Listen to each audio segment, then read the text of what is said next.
भाई जो गुरु बचन पे डट गे, कट गे फंद 84 के।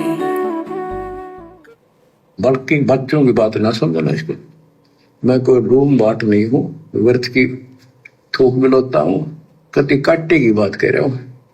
लेकिन इसको हल्के में लोगे तो फिर दुरुक्ति शुरू हो जाएगी, ये चक्कर फिर शुरू हो जाएगा। ये अरट का कुआ लोई या गड़बंदा है सब कोई, कीड़ी कुंदर और अवतारा हर हट डोर बंदे की बात। बच्चों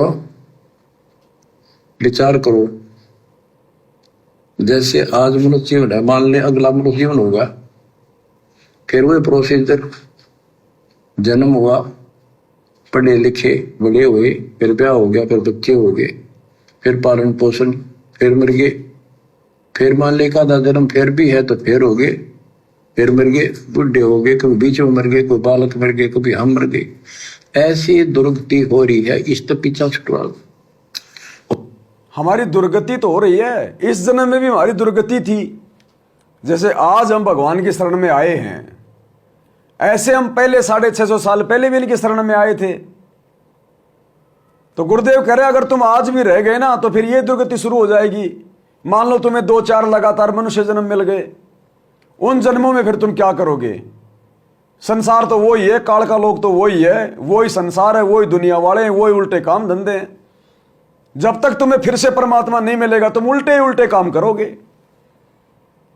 भाई 650 साल पहले भगवान मिला था ना, और इस समय भगवान ने हमें मनुष्य जन्म देना था परमात्मा की हम नजरों में, और उन्होंने हमें ये मनुष्य जन्म दिया।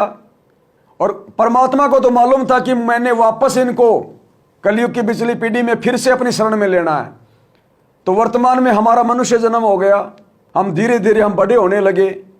लेकिन हमें तो इस बात का नहीं पता था ना कि हम पहले कभी भगवान की शरण में थे। भाई कोई सतलोक भी है, कोई सतगुरु भी है, हमें तो कुछ पता नहीं था। हम तो उसी प्रकार से जीवन जी रहे थे जैसे एक आम आदमी जी रहा है, उसी प्रकार से टेंशन में, चिंताओं में, लड़ाई झगड़ों में, उल्टे खान पान में, चोरी जारी में, हम तो वैसा ही जानवर जैसा जीवन जी रहे थे। भाई भगवान को पता था लेकिन हमें थोड़ी पता था। तो ठीक इसी प्रकार यदि वर्तमान में हम किसी भी कारण से रह गए तो ठीक है, इस भक्ति के कारण आपको 100-200 मनुष्य जन्म मिल जाएंगे लगातार, लेकिन फिर दुर्गति वही सांसारिक जीवन जिएंगे हम। जैसे आज गुरु जी की शरण में आने से पहले हम जानवर जैसा जीवन जी रहे थे। ये तो गुरु के शरण में आने के बाद थोड़ी बुद्धि सेट हुई है, थोड़ी सी शांति महसूस हुई है। नहीं, गुरु के शरण में आने से पहले का जीवन देख लो क्या बीता हमारे ऊपर।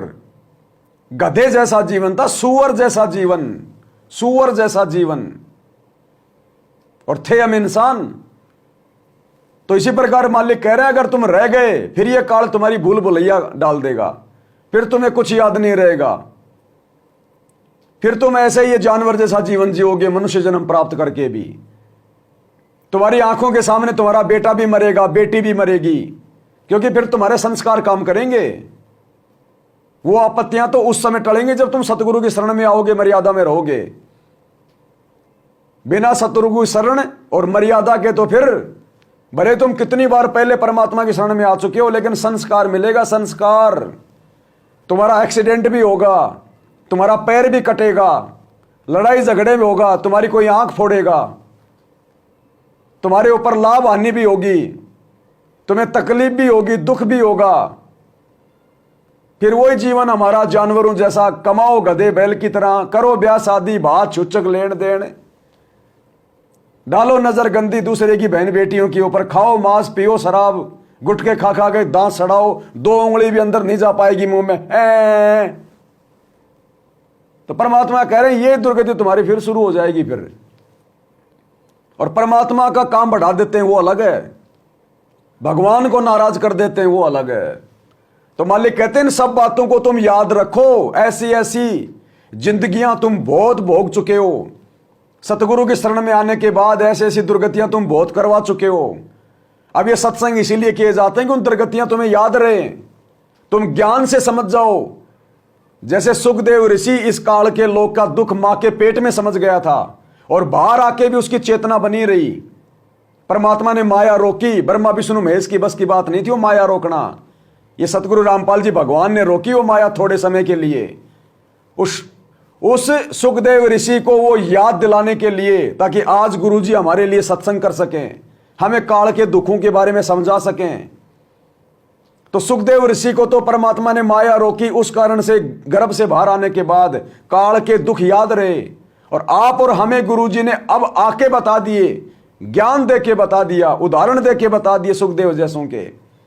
और अब भी यदि हम वही 2 कोड़ी के राजनेताओं की रैलियों में जाएंगे, कभी कांग्रेस कभी बीजेपी का समर्थन करेंगे, देखा देखी में गुरुजी के परिवार के पीछे चलेंगे, कोऑर्डिनेटरों की पूंछ पकड़ के चलेंगे, गुंडों का साथ देंगे, अपने दान धर्म का पैसा गुंडों की सीबीआई जांच में लगाएंगे, जाट आरक्षण में लगाएंगे, दुनिया के भवन बनवाने में लगाएंगे, जाट भवन बनवाने में लगाएंगे, तो फिर हम तो अपनी दुर्गति करवाने के लिए तैयार खड़े हैं। फिर सतगुरु क्या करेगा?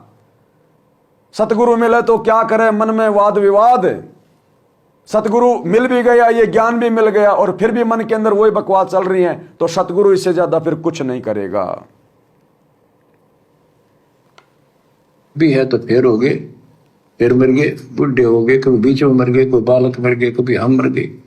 ऐसी दुर्गति हो रही है इस तो पीछा छुटवा। और वो अब समय आ गया है बच्चों, परमात्मा के प्रति दृढ़ता से लगो। कबीर साहब कहते हैं, नाम सुमर ले सुकर्म कर ले, कौन जाने कल की खबर नहीं पल की। नाम सुमर ले सुकर्म कर ले।